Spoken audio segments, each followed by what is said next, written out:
President Brende, dear Volker, thank you very much for the warm welcome. Your Majesties, Excellencies, ladies and gentlemen, indeed, it is now 56 years since the first meeting here in Davos. And the idea of the founder, Klaus Schwab, was to create a platform to discuss the issues and the ideas of the day. Of course, the world has transformed completely since 1971. But the original idea of Davos has remained, as we just have heard in the speeches. So I was delighted that you have gone back to your roots with this year's theme, a spirit of dialogue. Because this spirit is all the more important in a world that is more fractured and more fractious than ever. 1971 was the year of the so-called Nixon shock and the decision to delink the US dollar from gold. In an instant, the foundations of the Bretton Woods system and the entire global economic order set up after the war effectively collapsed. But it also had two major effects. It inadvertently created the conditions for what would become a truly global order, and it provided a sharp lesson for Europe and on the need to strengthen its economic and political power. It was a warning to reduce our dependencies, in this case, on a foreign currency. The world may be very different today, without any question, but I believe the lesson is very much the same. That geopolitical shocks can and must serve as an opportunity for Europe. And in my view, the seismic change we are going through today is an opportunity, in fact, a necessity, to build a new form of European independence. And this need is neither new nor a reaction to recent events. It has been a structural imperative for far longer. So when I used this term, European independence, around a year ago, I was surprised at the skeptical reactions. But less than 1 year on, there's now a real consensus around this. The sheer speed and almost unthinkable scale of the change have driven this, but the underlying imperative is still the same. The good news is we acted immediately, whether on energy or raw materials, defense or digital, we're moving fast. But the truth is also that we will only be able to capitalize on this opportunity if we recognize that this change is permanent. Of course, nostalgia is part of our human story, but nostalgia will not bring back the old order. And playing for time and hoping for things to revert soon will not fix the structural dependencies we have. So my point is, if this change is permanent, then Europe must change permanently too. It is time to seize this opportunity and build a new independent Europe. And ladies and gentlemen, this new Europe is already emerging. On Saturday, I was in Asunción, in Paraguay, to sign the EU-Mercosur trade agreement. It was a breakthrough after 25 years of negotiations. And with it, the European Union and Latin America have created the largest free trade zone in the world, a market worth over 20% of global GDP, 31 countries with over 700 million consumers, aligned with the Paris Agreement. So this agreement sends a powerful message to the world that we are choosing fair trade over tariffs, partnership over isolation, sustainability over exploitation, and that we are serious about de-risking our economies and diversifying our supply chains. And that will not stop in Latin America. Last year, we reached new agreements with Mexico, Indonesia, and Switzerland, our host country.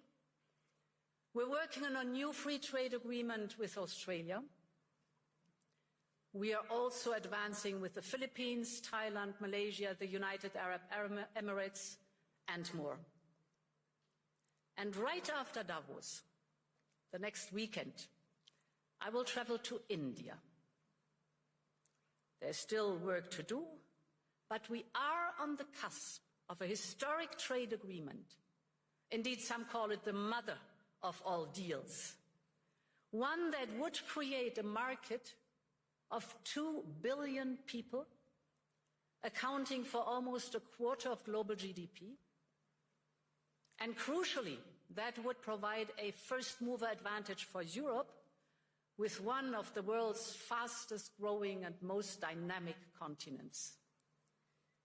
Europe wants to do business with the growth centers of today and the economic powerhouses of this century, from Latin America to the Indo-Pacific and far beyond. Europe will always choose the world, and the world is ready to choose Europe.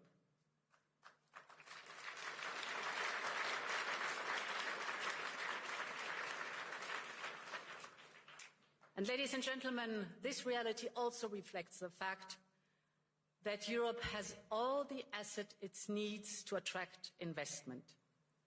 The savings, the skills, the innovation with our AI factories and gigafactories and the applications that are necessary, AI first.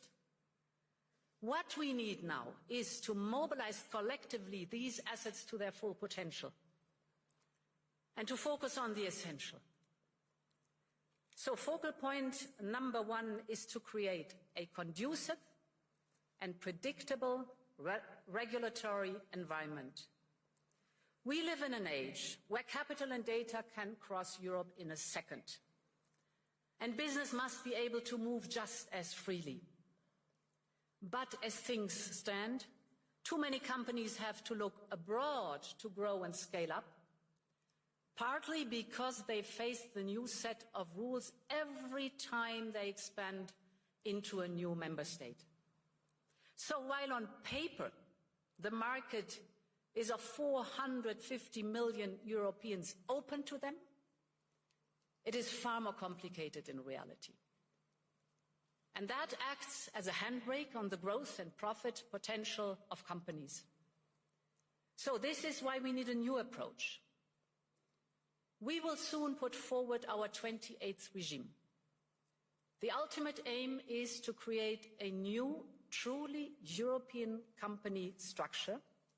We call it EU Inc., with a single and simple set of rules that will apply seamlessly over our union, so that businesses can operate across member states much more easily. Our entrepreneurs, the innovative companies, will be able to register a company in any member state within 48 hours, fully online. They will enjoy the same capital regime all across the European Union. And ultimately, we need a system where the companies can do business and raise financing seamlessly across Europe, just as easily as in uniform markets like the United States or China. If we get this right, and if we move fast enough, this will not only help EU companies grow, but it will attract investment from across the world. Which brings me to the second focus, investment and capital. We are now building the savings and investment union. We need a large-scale, deep and liquid capital market that attracts a wide range of investors.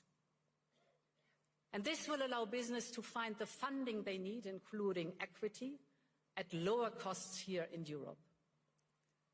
We have made proposals on market integration and supervision to ensure our financial market is more integrated. This covers trading, post-trading and asset management, as well as driving innovation and making our supervisory framework more efficient. This will help ensure that capital flows where it is needed to scale-ups, to SMEs, to innovation, to industry. And the third priority is to build an interconnected and affordable energy market, a true energy union. Energy is a choke point for both companies and households. And just look at the dispersion of prices across European electricity hubs. Europe needs an energy blueprint that pulls together all the parts. This is our Affordable Energy Action Plan. We are, for example, massively investing in our energy security and independence with interconnectors and grids. This is for homegrown energies that we are trying to promote as much as possible, the nuclear and the renewables, to bring down prices and cut dependencies, to put an end to price volatility, manipulation and supply shocks. But now we have to speed up this transition, because homegrown, reliable, resilient and cheaper energy will drive our economic growth and deliver for Europeans and secure our independence. Ladies and gentlemen, whether on trade or business, capital or energy, Europe needs an urgency mindset. Our starting point is good. We are home to global champions in fields ranging from wind power to next generation batteries, from aerospace to the industrial machines that are essential to build the chips and advanced weapons.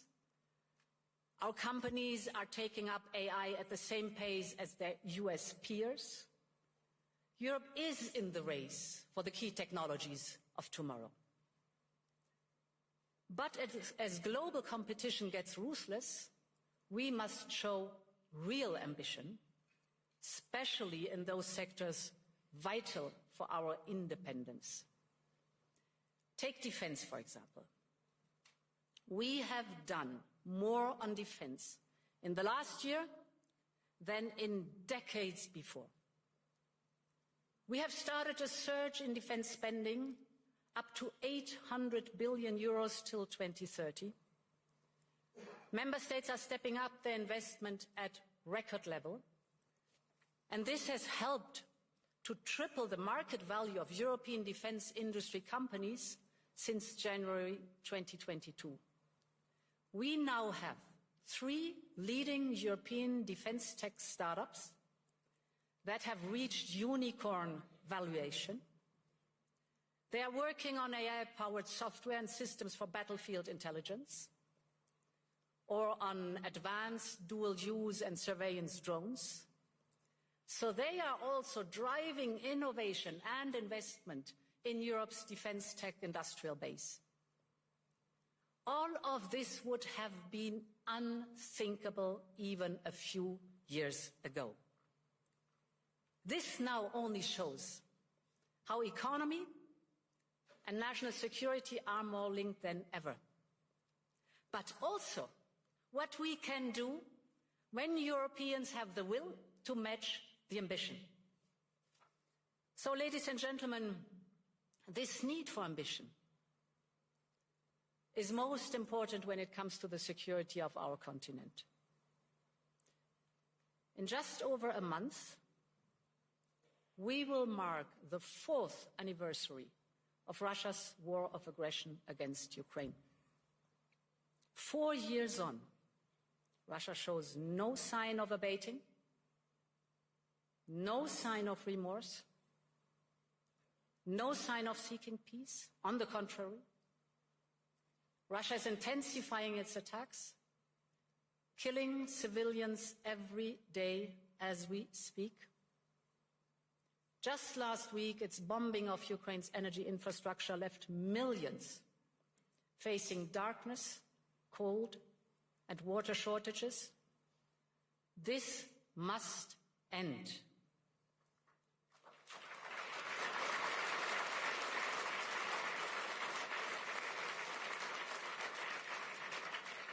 We all want peace for Ukraine.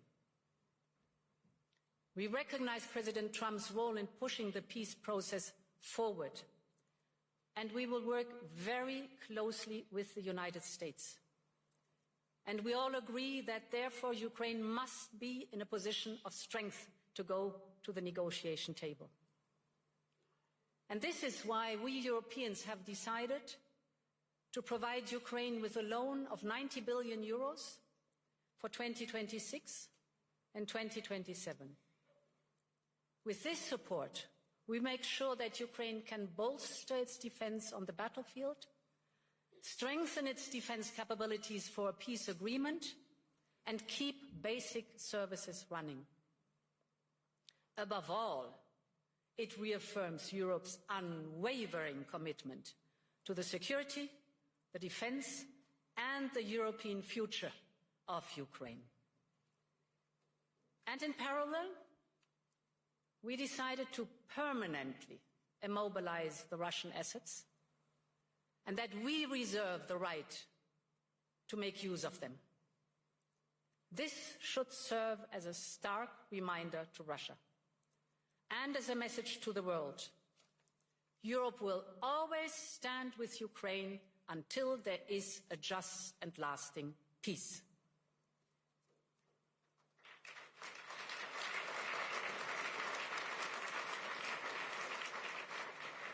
Ladies and gentlemen, I've spoken a lot today about European independence, on partnerships, on prosperity and security.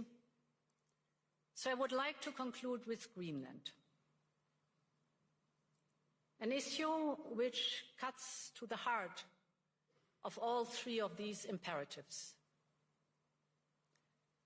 When it comes to the security of the Arctic region, Europe is fully committed. And we share the objectives of the United States in this regard. For instance, our EU member, Finland, one of the newest NATO members, is selling its first icebreakers to the United States. And this shows that we have the capability right here in the ice, so to speak. It shows that our northern NATO members have Arctic-ready forces right now. And above all, that Arctic security can only be achieved together. And this is why the proposed additional tariffs are a mistake, especially between long-standing allies.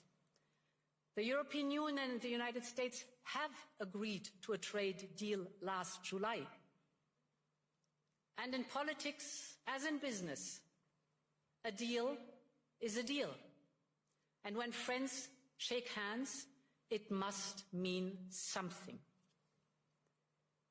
Ladies and gentlemen, we consider the people of the United States not just our allies, but our friends.